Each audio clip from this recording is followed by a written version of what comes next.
หนุ่มหน้ากูรักบ่สมมาตรมงสินอละมึงบอดแต่บ่ละอ่อนซ้อนเดี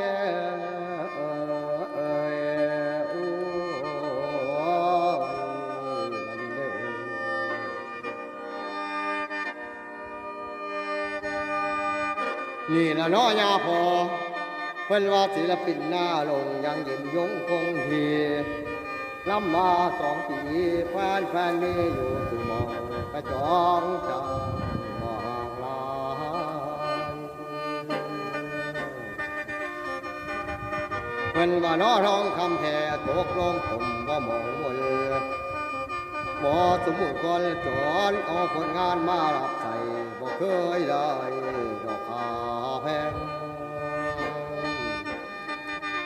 ตกมาในปีนี้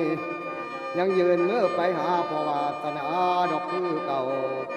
เลี้ยวแต่ไผนอสิเอาหมอลำเท่ากะสังตามเสียงยังใส่เลือจังนำบ่ได้ห่างดอกวงนี้บ่ได้ตีคือมุ้ยสิแต่งโตสัวหลัง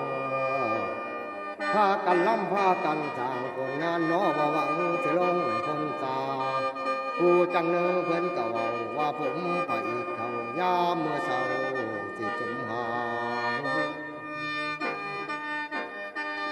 ศิลปินหมอลำนั่นละสิดังอยู่เลิศฟ้าบ่เป็นท่าทางสิ้นเสียงวันมา2-3 ก่อนเพิ่นก็ดีเมื่อร้อนก่อนเฮาและเด้อ